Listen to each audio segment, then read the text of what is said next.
సోదరీ సోదరులారా, గత పాఠంలో మోషే ఫరో కుమార్తెకు కుమారుడయ్యాడని విన్నాము.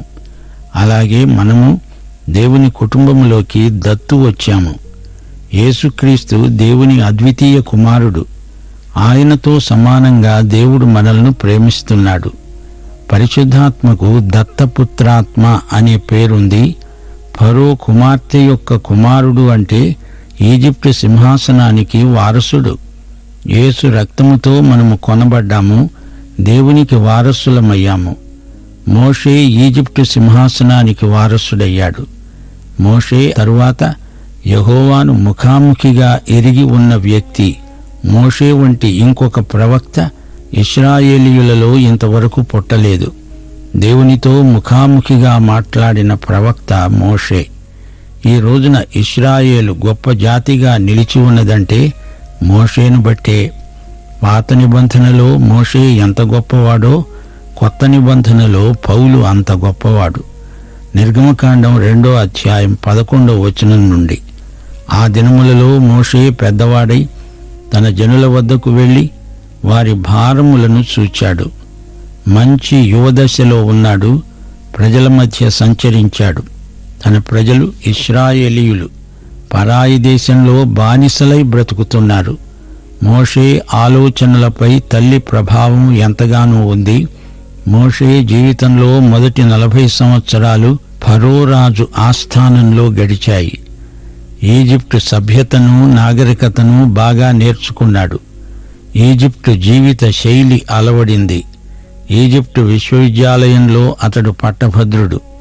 నక్షత్ర శాస్త్రం, ఖగోళ శాస్త్రం మొదలైన అంశాలలో ఎంతో పరిశోధన చేసి అనుభవం గడించాడు. రసాయన శాస్త్రంలో ఈజిప్టు వారు నిష్ణాతులు. అది ఈజిప్టు వారి ప్రతిభ. ప్రపంచ విజ్ఞాన సర్వస్వం గ్రంథరూపంలో ఈజిప్టులో భద్రం చేయబడి ఉంది. మోషే బహుళార్థ సాధకమైన విజ్ఞానమంతా పుడిసిట పట్టాడు. లోహశాస్త్రం కూడా అతనికి తెలుసు. అన్నీ తెలుసు కాని దేవశాస్త్రం ఒక్కటే అతనికి తెలియదు. భక్తి జీవితం అతనికి వంట పట్టలేదు. అతడు దివ్యసుందరుడై తన తండ్రి ఇంట పెంచబడ్డాడు. ఫరో కుమార్తె పెంపుడు కొడుకు. మోషే ఈజిప్టు దేశీయుల సకల విద్యలను అభ్యసించి మాటలయందు చేతలయందు ప్రవీణుడయ్యాడు. అతనికి 40 ఏండ్లు నిండవచ్చినప్పుడు ఇశ్రాయేలీయులైన తన సహోదరులను చూడాలని బుద్ధి పుట్టింది. వారిలో ఒకడు అన్యాయం అనుభవించడం అతడు చూచి వాణ్ణి రక్షించి బాధితుని పక్షాన ఈజిప్టు దేశీయుణ్ణి చంపి ప్రతీకారం చేశాడు. తన ద్వారా తన సహోదరులకు దేవుడు రక్షణ దయచేస్తున్న సంగతి వారు గ్రహిస్తారని అతడు తలంచాడు గాని వారు గ్రహించలేదు. మర్నాడు ఇద్దరు పోట్లాడుకుంటూ ఉంటే అతడు వారిని చూచి అన్నాడు, అయ్యలారా, మీరు సహోదరులు గదా, మీరెందుకు ఒకనికి ఒకడు అన్యాయం చేసుకుంటారు? ఈ మాటలతో వారికి సమాధానం కలిగించాలని చూచాడు గాని అతడన్నాడు, నీవు నిన్న ఈజిప్టు దేశీయుణ్ణి చంపినట్లు నన్ను చంపదలంచావా? ఈ మాట విని మోషే పారిపోయి మిద్యాను దేశంలో ప్రవాసముండి అక్కడే 2 కుమారులకు తండ్రి అయ్యాడు. సోదరీ సోదరులారా, వింటున్నారా? నాయకత్వం అనేది లోక దృష్టిలో కర్రపెత్తనం, అధికారం, డాబు, దర్పం. కాని దేవుడు వాడుకునే మనిషికి సాత్వికం, దీన మనస్సు ఉండాలి. ఆధ్యాత్మిక నాయకత్వం క్రీస్తు యేసుకు కలిగిన మనస్సున్న వారికే దేవుడు అప్పగిస్తాడు. నిర్గమకాండం 11వ అధ్యాయం 12వ వచనం, తన జనులలో ఒక హీబ్రూ వాణ్ణి ఈజిప్టు దేశీయుడు కొడుతూ ఉంటే మోషే చూచాడు.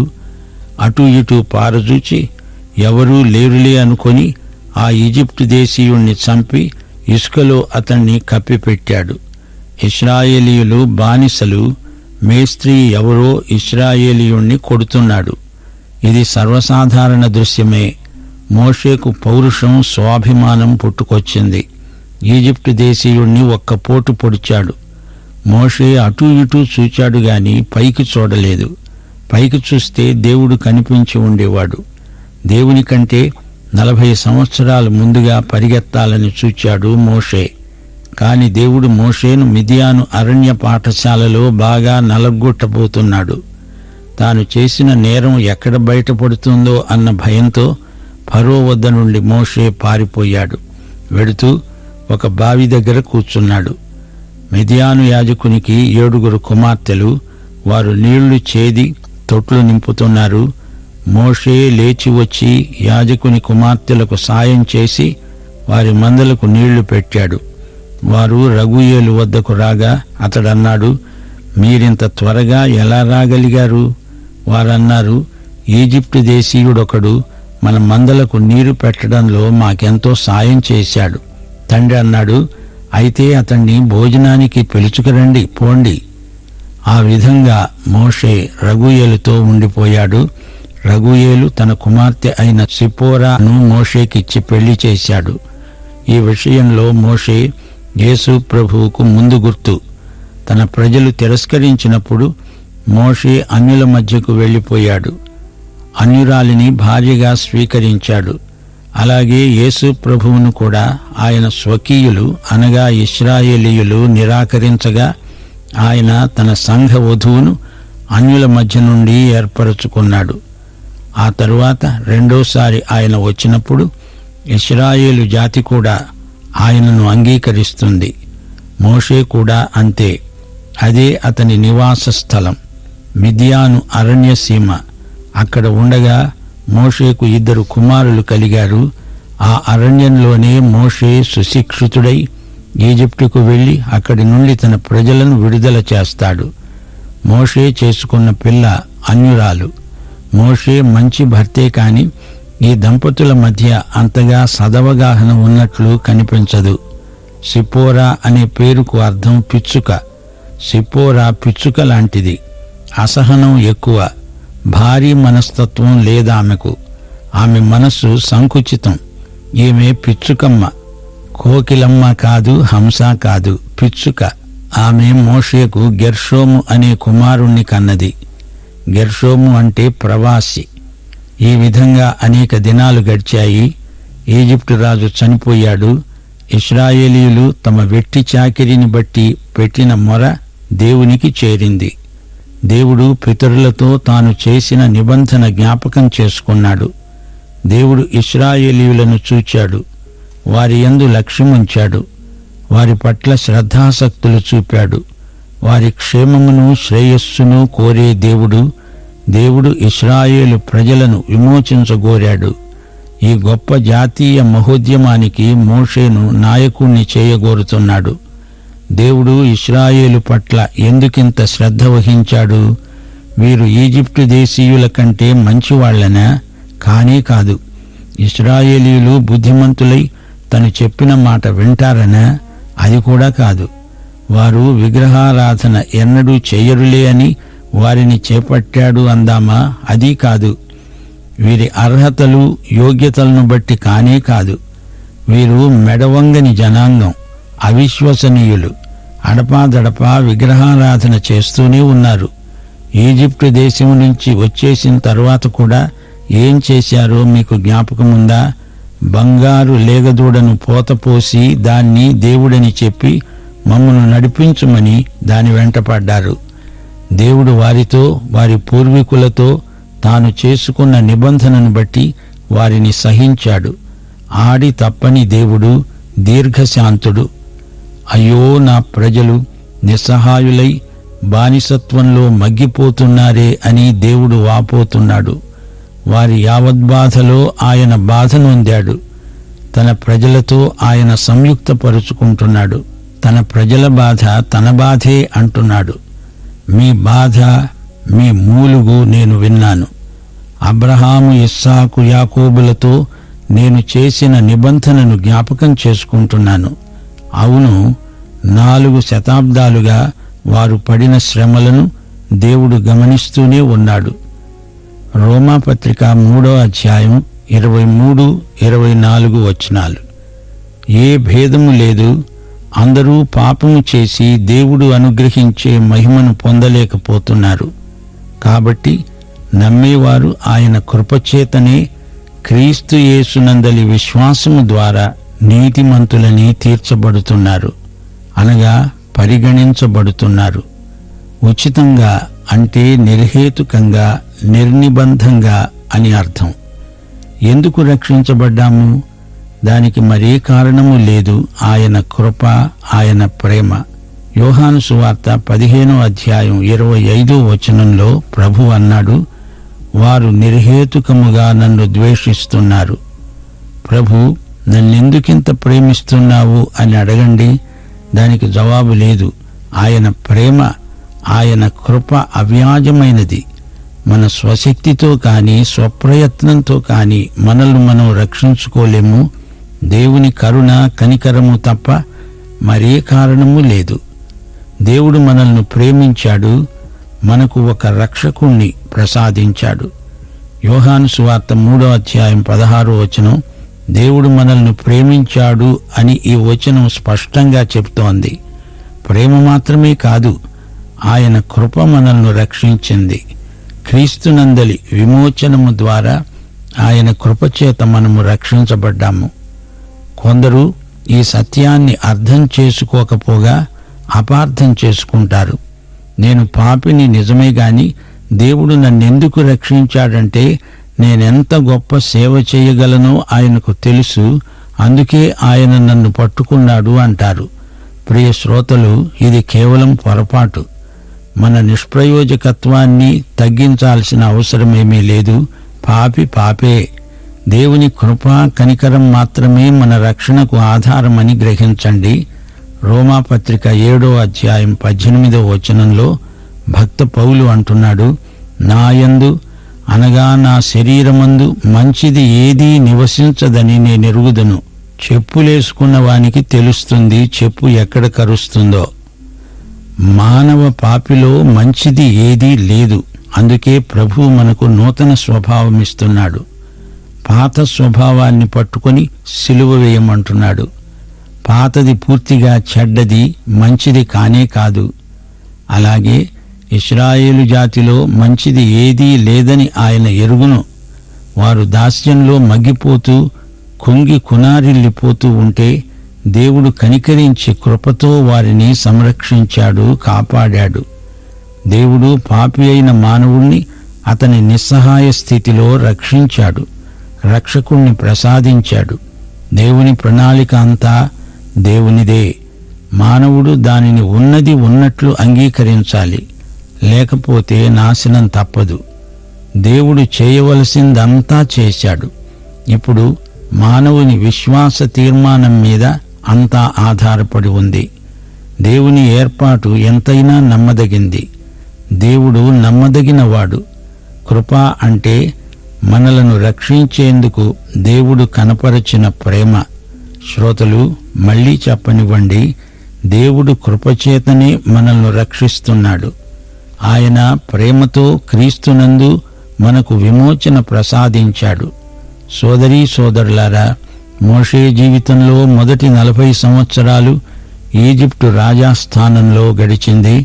తరువాత 40 సంవత్సరాలు మిద్యాను అరణ్య సీమలో, చివరి 40 సంవత్సరాలు మోషే నాయకుడుగా ఇశ్రాయేలు ప్రజను నడిపించాడు. మోషే నాయకత్వంలో మనకు ఎన్నెన్నో ఆధ్యాత్మిక పాఠాలు లభిస్తాయి. ఈజిప్టుకు వచ్చిన తెగుళ్లు 10. విగ్రహారాధన ముమ్మూరంగా జరిగే ఆ దేశంలో మనుషుల మౌఢ్యంతో దేవుడు చేసిన యుద్ధమే 10 తెగుళ్లు. దుష్ట శక్తులు ఓడిపోతాయి, దేవునికే జయం, దిగ్విజయం. 2 తిమోతి 3వ అధ్యాయం 8వ వచనం, ఎన్నే ఎంబ్రే అనేవారు మోషేను ఎదిరించినట్లు వీరును చెడిన మనస్సు కలిగి విశ్వాస విషయంలో భ్రష్టులై సత్యమును ఎదిరిస్తారు. ఇప్పుడు నిర్గమకాండం 3వ అధ్యాయంలోకి రండి. మోషే తన మామ మందను మేపుతున్నాడు. హోరేబు కొండ దగ్గరికి వచ్చాడు. అదొక పొద నడుమ అగ్నిజ్వాలలో యెహోవా దూత మోషేకు ప్రత్యక్షమయ్యాడు. అగ్ని వలన ఆ పొద మండుతున్నది గాని పొద కాలిపోలేదు. ఈ గొప్ప వింత చూడాలని మోషే ఆ పొద వైపుగా నడిచాడు. యెహోవా అది చూచాడు.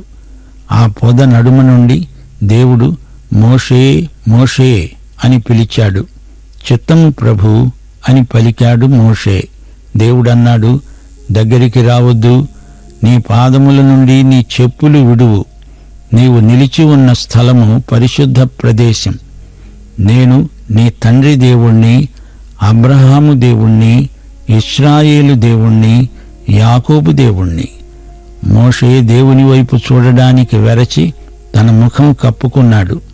దేవుడన్నాడు, ఈజిప్టులో ఉన్న నా ప్రజల బాధను నిశ్చయముగా చూచాను, వారి మొరాలకించాను, వారి దుఃఖం నాకు తెలుసు. నేను వారిని విడిపిస్తాను, వారి దేశానికి వారిని నడిపించడానికి దిగివచ్చాను. రా, నిన్ను ఫరో వద్దకు పంపుతాను. నీవు నా ప్రజలను ఈజిప్టులో నుండి నడిపించాలి. మోషే అన్నాడు, అంత గొప్ప పని చేయడానికి నేను ఏపాటివాణ్ణి? 12వ వచనం, దేవుడన్నాడు, నిశ్చయముగా నేను నీకు తోడై ఉంటాను. నేను నిన్ను పంపాను అనడానికి ఇది నీకు సూచన. నీవు ఆ ప్రజలను నడిపించి తెస్తావు. ఈ పర్వతము మీద మీరు నన్ను ఆరాధిస్తారు. 3వ అధ్యాయంలో దేవుడు మోషేను పిలుస్తున్నాడు. మోషేను దేవుడు సేవ కోసమై సిద్ధపరుస్తున్నాడు. ఈజిప్టు విశ్వవిద్యాలయం మోషేను సేవ కోసమై సిద్ధపరచగలదా?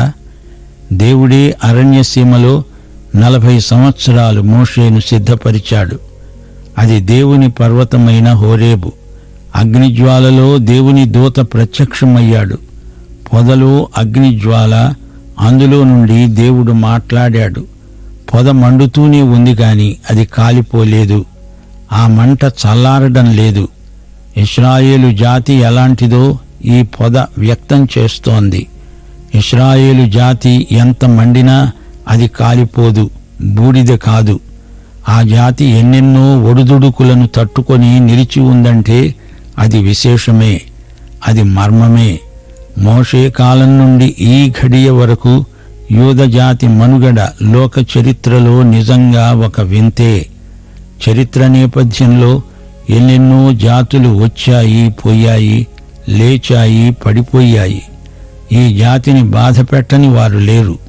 4 శతాబ్దాలకు పైగా వీరు ఈజిప్టులో పరాధీన దాస్యంలో ఎన్నెన్నో హింసలకు గురి అయ్యారు.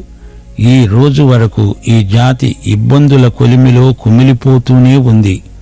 ఒక పొదలాగా మండుతూనే ఉంది కాని కాలిపోలేదు. ఈ రోజున మిద్యాను జాతి ఏది, ఎక్కడుంది? అది ఎప్పుడో అంతరించిపోయింది.